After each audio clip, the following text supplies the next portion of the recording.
Good morning भाई और बहनों, हम हैं पलवल बॉर्डर जो मथुरा से कनेक्ट करता है दिल्ली को। और यहाँ पे आप देख सकते हैं बुंदेलखंड के किसान।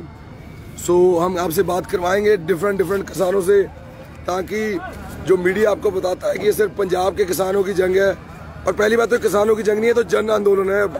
इसमें हर वर्ग का कोई इंजीनियर है, कोई टीचर है, कोई डॉक्टर है, सब लोग मिल गए। भाई साहब अपना नाम का परिचय दें अपना। जी, दिनेश कुमार निरंजन, बुंदेलखंड किसान यूनियन, राष्ट्रीय संगठन मंत्री, युवा मोर्चा और जिला टीकमगढ़, मध्य प्रदेश। सर आप कब आए थे यहाँ पे? देखिए, जो हमारे राष्ट्रीय अध्यक्ष हैं विमल कुमार शर्मा, हाँ जी, उनका पूरा बुंदेलखंड में किसानों का एक संगठन चलता है, हाँ जी, जिसका नाम है बुंदेलखंड किसान यूनियन। हाँ जी। तो मैं आपको बताऊं, जैसे ही हम लोगों को यहाँ पता चला तो हम लोग लगातार 3 तारीख से, मतलब 3 तारीख से चले वहाँ पे, तो काफ़ी परेशानियों का भी सामना करना पड़ा। पुलिस रोक भी रही थी, लेकिन हमारे साथ कम से कम 400-500 लोग रहे हैं। तो हम लोग बैरिकेड तोड़ते हुए यहाँ पहुँचे हैं। और जो हमारे इस किसान आंदोलन का नेतृत्व कर रहे हैं शिव कुमार कक्का जी, उनका आदेश हुआ कि चूँकि हमें दिल्ली को हर तरीके से बंद करना है, तो मध्य प्रदेश के जो बुंदेलखंड के लोग आ रहे हैं उनको पलवल बॉर्डर की जिम्मेदारी दी जाती है। तो लगभग हम लोग 3 तारीख से यहाँ पर जमे हुए हैं। बिल्कुल, मतलब हम लोगों को 1 महीने से भी ज्यादा हो गया है। तो रास्ते में आपने बताया आपको कुछ मुश्किलों का सामना करना पड़ा, पुलिस का दिक्कत हुई? जी जी, कुछ लाठीचार्ज वगैरह भी हुआ पुलिस की तरफ से? हाँ, मतलब काफी प्रयास किया गया, लेकिन वो प्रयास करने में नाकाम रहे।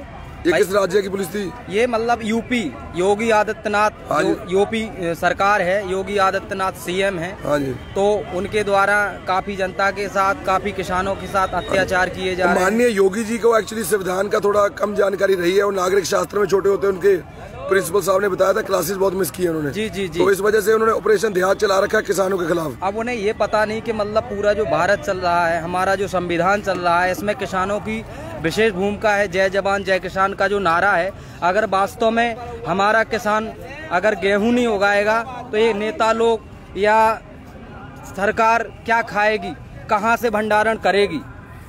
ठीक है भाई साहब, आप कुछ अपने युवाओं को जो आपके साथ हैं उनको कुछ बताना, मैसेज कुछ देना चाहेंगे? मैं अपने युवाओं से यही अनुरोध करूंगा कि देखिए, किसानों की लड़ाई है, इसमें आप बढ़ चढ़कर हिस्सा लें। ये अंतर्राष्ट्रीय आंदोलन बन चुका है, ये खत्म नहीं होने वाला है। नरेंद्र मोदी कितने भी प्रयास कर ले, इसको बिल्कुल क्लियर है। अरे कि क्या तुम्हें पता है ए मोदी, अब तेरी कुर्सी जाने वाली है, क्योंकि अब किसान संगठन एक हुए, ये तुम्हें बताने वाले हैं। इनने काफी वादे किए कि हम 15 लाख देंगे, 1 लाख देंगे, तो हम तो ये कह रहे हैं कि जो 2-2 हजार रुपए भी डाल रहे हैं, उसमें भी इनकी सरकार में इतना भ्रष्टाचार है कि हर एक किसान के खाते में वो पैसा नहीं पहुंच पा रहा है। बिल्कुल। और सर मैंने सुना है कि यहाँ पे जितने लोकल गाँव हैं वो सारा दिन आपके साथ हैं, समर्थन में हेल्प कर रहे हैं। यहाँ के जो लोकल के लोग हैं उनका पूरा सहयोग मिल रहा है, और वो जान चुके हैं कि नरेंद्र मोदी और खट्टर सरकार की नीति क्या है।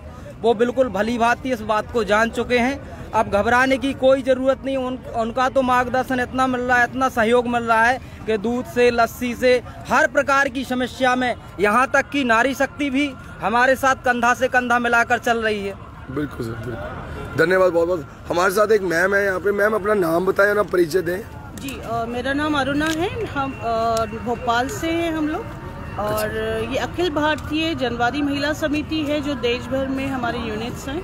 हाँ जी। ये आज़ादी के बाद से ही हमारा संगठन चल रहा है। तो हम लोग यहाँ पे किसानों का जो आंदोलन चल रहा है, अलग अलग जगह से, हरियाणा, पंजाब, आपके उत्तर प्रदेश, मध्य प्रदेश, महाराष्ट्र, सब जगह से जो किसान आते जा रहे हैं, और ये आंदोलन बहुत बड़ा आंदोलन बनता जा रहा है, जन आंदोलन बनता जा रहा है। तो उसका हम लोग समर्थन करते हैं। मैं पेशे से एक स्कूल प्रिंसिपल के से रिटायर हुई हूँ, और मेरा मानना है कि अगर ये मोदी नहीं मानेंगे तो ये बहुत बर्बादी की ओर जाएगा हमारा देश।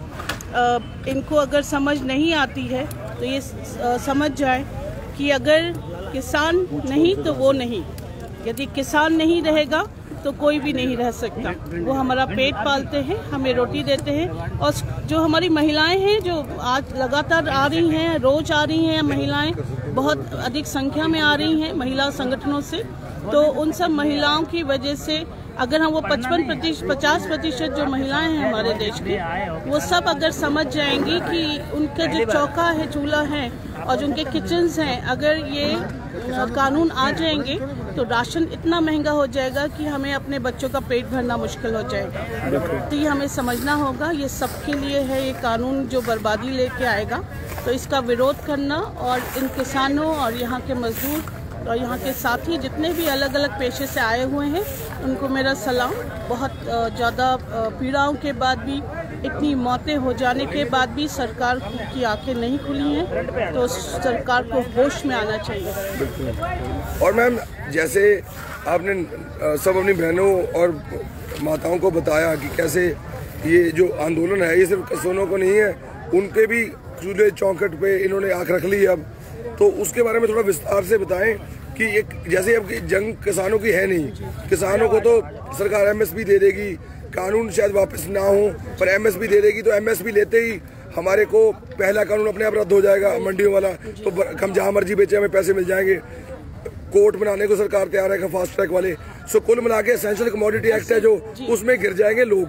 तो एसेंशियल कमोडिटी एक्ट जो है वो असल में बहुत सारे लोग उसको नहीं समझ पाते। तो ये एसेंशियल कमोडिटी एक्ट में सरकार किसानों से अनाज खरीदती है और सस्ते दामों में जनता को देती है, गरीब किसानों को। जो हमारा संविधान कहता है ना, समता मूलक समाज की रचना करने की बात करता है, तो जो इतने मेहनतकश किसान और हमारे मजदूर हैं उनको उनके हक की मजदूरी पैसे नहीं मिलते हैं। तो और कई बार बारिश की वजह से उनके अनाज खराब हो जाता है, तो उनको सपोर्ट करने के लिए जो मिनिमम सपोर्ट प्राइस मिलती है वो तो ये चाहते ही नहीं है कि किसानों को दिया जाए। क्योंकि हम लोग जब मिलते हैं ऐसे लोगों से तो वो यही कहते हैं कि एक मजदूर और किसान जो है इनको मुफ्त की आदत हो गई है। बिल्कुल बिल्कुल, है ना, मुफ्त की आदत हो गई है, ये खत्म होना चाहिए। लेकिन उनको ये समझ नहीं आ रहा है कि ये इनकी वजह से आपके जो पक्के मकान जिनके अंदर आप गर्मी सर्दी और बरसात को आप यूं बिता लेते हैं बिना किसी कष्ट के, वो कष्ट में रहते हैं 24 घंटे, बारिश हो, ठंड हो, गर्मी हो, उसमें सब में वो किसानी अपनी करते हैं बिना ये फिक्र किए कि उनका क्या हो रहा है। ठीक है, और उसके बाद भी उनकी फसलें नष्ट हो जाती हैं। तो वो फसलें जब नष्ट हो जाती हैं तो ये सरकार का और हमारे जो देश के लोग, अब ये जो टैक्स पेयर्स हैं, तो टैक्स पेयर्स केवल जो नौकरी करते हैं वो नहीं है, ये किसान मजदूर भी हर चीज में टैक्स पे करता है। एक तो ये बड़ी अफवाह चलती है कि हमारे टैक्स से ये लोग किसान और मजदूर जो है वो मजे करते हैं। तो ये तो हर चीज पे इतना भारी टैक्स दे रहे हैं, अपनी जिंदगी भर का टैक्स ही दे रहे हैं। जिंदगी एक बहुत बड़ी टैक्स में चली जाती है। तो ये बहुत अच्छी मैम आपने बात बताई। आप एक किसान हैं, आपसे बात पूछना चाहता हूँ, जैसे सरकार बोल रही है बार बार कि किसानों को मुफ्तखोरी की आदत पड़ गई है, यूपी में किसानों का बताया जा रहा है कि 15 महीने से ऊपर हो गए हैं, उनका गन्ना तुले हुए अभी तक पैसे नहीं मिले। आप पहले तो अपना परिचय दें और फिर बताएं कि आपको सरकार पैसे कितनी जल्दी देती है आपकी फसल के, ताकि इनको बताया जाए कि मुफ्तखोरी सरकार कर रही है कि किसान कर रहे हैं। पहली बात तो मैं ग्वालियर से हूँ। ग्वालियर से राजेंद्र सिंह धाकड़ मेरा नाम है। रहा सवाल, सर थोड़ा तेज बोले, सॉरी। सरकार का तो सरकार तो जाना क्या बोलती है किसानों के लिए। आज किसान ही है इस भारत की रीढ़ की हड्डी। हाँ जी, बिल्कुल। किसान ना होता तो शायद ये सरकार भी नहीं होती। बिल्कुल। लेकिन आज सरकार किसानों के खिलाफ इतना गंदा बोल रही है। आज हम लोग 1 महीने से पड़े हैं, हमारी बात पे कोई अमल नहीं हो रहा। मीटिंग हो रही है लेकिन कोई हल नहीं निकल रहा मीटिंग का। आप कौन सी फसल बीजते हैं सर? हम गेहूँ करते हैं सर। और आपको गेहूँ का कितनी जल्दी मिल जाता है? आज गेहूँ के वो हालत है मध्य प्रदेश के 1400-1500 रुपये रेट है। ठीक है। और एमएसपी कितना है सरकार की तरफ से? एमएसपी तो 35 है, लेकिन 6% 6 या 7% किसानों का ही फुल पाता है। और आपको पैसे कितनी देर में मिलते हैं जब आप फसल बेच देते हैं? देखो, जो किसानों के अगर एमएसपी में मिल जा रहा है जिनका, उनको तो चलो मिल भी जाता है। लेकिन बात वो नहीं है कि एमएसपी प्रश्न ये उठता है कि कितने % लोगों को MSP का लाभ मिल रहा है। 6% पूरे देश की ये हालत है कि 6% किसानों को, 6 या 7% किसानों को ही MSP का लाभ मिल रहा है, बाकी जो 94% है उनको इसका लाभ नहीं मिल रहा है। इसलिए हम ये किसान ये चाह रहे हैं कि MSP पे कानून बनाया जाए और इसको कानूनी अमलजामा पहनाया जाए, जिससे कि हमारा किसान जो आज आत्महत्या कर रहा है उस आत्महत्या की ओर ना बढ़े। हमारा किसान खुशहाल है तो हमारा देश खुशहाल है। जब सर APMC मंडी खत्म हो जाएगी आपके गांव में, तो आपकी गांव की सड़कें नहीं बन पाएंगी, आपके बच्चों के लिए स्कूल नहीं बन पाएंगे, तो ये तो बिल्कुल आपको देश से काट देंगे, आपको डिफ्रेंचाइज कर देंगे, आपको कल को वोट भी नहीं डालने देंगे, आपको अनपढ़ ही रखेंगे। तो उसके बारे में भी थोड़ा बताइए कि APMC मंडी, मैं तो ये मानता हूँ कि APMC मंडी खत्म करने से इतना बड़ा सिक्योरिटी थ्रेट है, कल को हमारी किसी पड़ोसी मुल्क से जंग लग जाए, कल को हमारे यहाँ पे आपदा आ जाए, कोई अर्थक्वेक आ जाए। अभी तो FCI के ट्रक भर के चले जाते हैं हर जगह, फिर कहाँ से आएगा? तो आप ये थोड़ा बताएं कि जो APMC को खत्म करेंगे उसके नुकसान बताएं थोड़ा। APMC का एक जीता जागता सबूत है कि आप बिहार चले आइए, वहाँ पे APMC जो पहले से खत्म है, वहाँ के किसानों की ये हालत है कि वहाँ पे उनको किसानों को जो आज इसका धान का जो समर्थन मूल्य है ना MSP है वो 1868 रुपये है, और वहाँ के किसान आज 800-900 रुपये के औले पौने दामों में बेचने के लिए मजबूर है वहाँ पे। क्यों मजबूर है? क्योंकि वहाँ पे APMC एक्ट खत्म है वहाँ पे। और ऐसे ही ये चाह रहे हैं पूरे देश में APMC को खत्म कर दिया जाए और जिससे किसान बिल्कुल निर्भर हो जाए, हम जैसा चाहें वैसा हमारे साथ हो। जैसे मतलब पहले मुगलों ने शासन किया, अंग्रेजों ने शासन किया, हमारे देश को गुलाम बनाए रखा, हम भी गुलाम रहे, हमारे पूर्वज से वो गुलामी में रहे, ये हमें गुलाम बनाना चाह रहा है और ये पूरा देश गुलामी की ओर जा रहा है। और सब लोग कुछ तमाशा देख रहे हैं, वो कह रहे हैं ये खालिस्तानी है, आओ यहाँ देखो ये खालिस्तानी है, ये आतंकवादी है, ये वो कौन कहता है? ये नहीं, आप तो आपका धर्म वैसे मैं पूछना नहीं चाहता, पर आप क्या धर्म है सर आपका? मैं सिख कौम से बिलोंग करता हूँ। सिख कौम, ठीक है सर। आपका क्या धर्म है सर? हिंदू। अच्छा, और वैसे मैं पूछता हूँ जो हमारे फसल है उस फसल, आप मुसलमान हैं? ये जो फसलों का कोई धर्म नहीं है हमारी, ये मामला खेती नहीं जानती कौन हिंदू है, कौन मुसलमान है, कौन सिख है। हाँ, वो तो ऐसे करके नहीं जानती। लेकिन सबसे बड़ी जो बेकारी की फसल मोदी जी कर रहे हैं वो सबसे बड़ी गलत है, क्योंकि आने वाले समय में जैसे हमने देखा था लॉकडाउन के समय, मजदूर को हमारे यहाँ सबसे ज़्यादा सरसों की खेती होती है, 300-400 रुपया में लोग काटने के लिए जाते थे। और जैसे ही लॉकडाउन लगा ना, तो सरसों की खेती से ज़्यादा मेहनत गेहूं की खेती में काटने में होती है। जो मजदूरी दिहाड़ी से काम करते हैं ना, उसमें ज़्यादा मेहनत पड़ती है। लेकिन बेकारी इतनी हुई कि वो लोग जो 400 में जा रहे थे ना, वो बाद में फिर 200, 250 और 300 रुपया में गए। मतलब बेकारी से क्या होगा कि लोग उनको सस्ते मिल जाएंगे। ये पूंजीपतियों के लिए बहुत फायदा करने वाली चीज़ है। जो मोदी जी ने जो बेकारी की फसल पैदा की है, ये बिल्कुल गलत है। और ये जो कृषि जो 3 कानून आए हैं बिल्कुल गलत है। ये वादा खेती हो रही है। ये आने वाले वक्त में हमारी खेती पे हम ही खुद नौकर बन के, उसमें मजदूर बन के काम करेंगे। और एक बड़ी खेप जो है मजदूरों की उस कतार में खड़ी हो जाएगी, जो ये चाहते हैं पूरे देश के तमाम सारे किसानों को मजदूर बनाने के लिए। जब किसान मजदूर बन जाएगा और ऑलरेडी पहले से हमारा मजदूर है, तो फिर वो कहाँ जाएगा? तो उनमें फिर जो है ऐसा आपस में ही काम करने के लिए पेट की खातिर जो है लोग गुलामी की तरफ जाएंगे और आपस में ही जो एक दूसरे का खून बहाने का काम करेंगे। ये ऐसा ये सरकार कराना चाहिए। सर आप कहाँ से हैं अपना? कौन से? मैं भिंड जिले से गोहद तहसील का हूँ, मध्य प्रदेश से के साथ। सर मैं ये पूछना चाहता हूँ, बार बार बताया जा रहा है कि सरकार विरोधी ताकतें जो हैं, कुछ पॉलिटिकल पार्टियां जो हैं ये आंदोलन करवा रही हैं। आप किसी पॉलिटिकल पार्टी से हैं? नहीं, आप किस पार्टी से? नहीं, हम किसी पार्टी से नहीं है। हम किसान हैं, किसान के बेटे। हमारे माँ बाप पहले से किसान थे। हम सारे लोग किसान हैं और किसानों की बात कर रहे हैं। यहाँ मैंने पहले भी कहा, कोई धर्म की बात नहीं है, कोई जाति की बात नहीं है। ये जाति धर्म की बात करने वाले तो ये लोग हैं जो सरकार में आए हैं। इनने अपना जो है राम का नाम लेकर के आज राम के लोगों को ही परेशान कर रहे हैं सबसे ज़्यादा।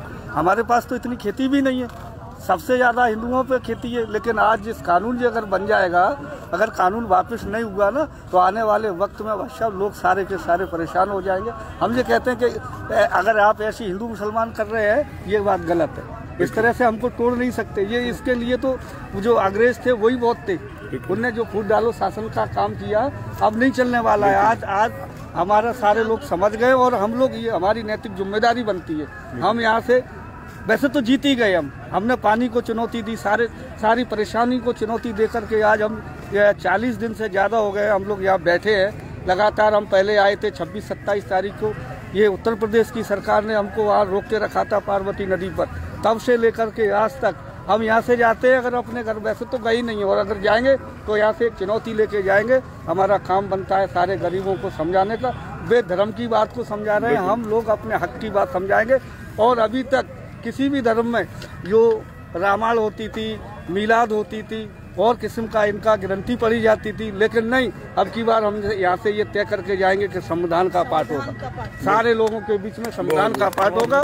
हम लोग संविधान को पढ़ाने की बात करेंगे और सामूहिक पढ़ाएंगे, चाहे वो दलित हो, चाहे वो सिख हो, चाहे मुसलमान हो, चाहे वो हिंदू हो, सब एक साथ बैठ करके हम सामूहिक भंडारा करेंगे और संविधान को भी पढ़वाएंगे। सो योगी अंकल, खट्टर अंकल तैयार हो जाएं, आपको थोड़ा संविधान की क्लासेस देने आ रहे हैं हमारे किसान। तो आपसे एक बात करनी है, ये बार बार बोलते हैं पॉलिटिकल पार्टी, तो मेरे को सर एक बात बताएं। मेरे मानना है कि इसकी अध्यक्षता, इस पूरे आंदोलन की अध्यक्षता खुद वाहेगुरु बोले, भगवान बोले, अल्लाह कर रहे हैं। यहाँ पे कोई नेता नहीं है और किसी, ये जनता खुद किसी नेता, मतलब जनता ऊपर है, आंदोलन ऊपर है, नेता सब नीचे हो चुके हैं, हमें पता है। तो आप एक बात बताएं सर, कि यहाँ पे किस नेता को बोलने का मौका मिला है और कौन नेता है यहाँ पे जो किसी पॉलिटिकल पार्टी का? सर भाई देखिए, ये सरकार है जो एक निकम्मी सरकार है, ये किसान विरोधी सरकार है। ये किसानों के विरोध में जो काले कानून बिल लाए, इनके पास कुछ बोलने के लिए नहीं है। ये आज तक जितने भी इन्होंने कानून बनाए हैं वो सारे थोपे गए हैं। ये चाह रहे हैं जैसे हमने पहले करते आए, ठीक है, कुछ कानून उन्होंने अच्छे भी बनाए, हम उसका भी समर्थन करते हैं, लेकिन ये जो कानून बनाया है ये बिल्कुल निराधार है, इसको वापस लेना चाहिए। और रही बात इसमें पॉलिटिकल पार्टी की, इसमें किसी पॉलिटिकल पार्टी का सपोर्ट नहीं है। किसान एक जागरूक इंसान है, उसको अपने अच्छे बुरे का फर्क बिल्कुल मालूम है, ठीक है।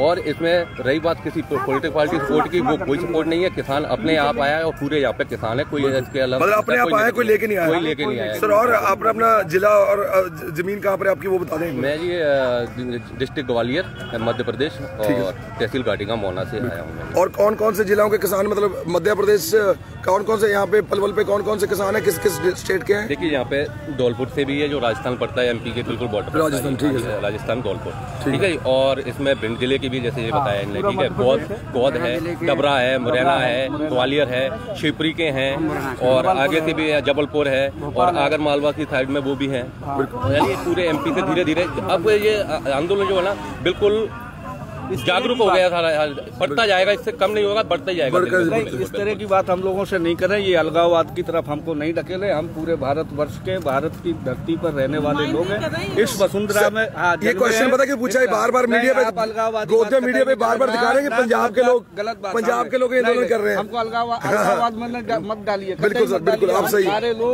मैं माफी मांगता हूँ, भारत के रहेंगे, भारत की धरती पे, भारत की वसुंधरा पे हमने जन्म लिया है। उस तरह की बात होना चाहिए, हमारी एकता को तोड़ने का काम मत करो। वीर भोग वसुंधरा, हाँ, नहीं, वो गलत बात हो जाएगी। वीर भोग वसुंधरा तो वो तो कर ही रहे हैं, जो वीर है वो तो भोग ही कर रहे हैं।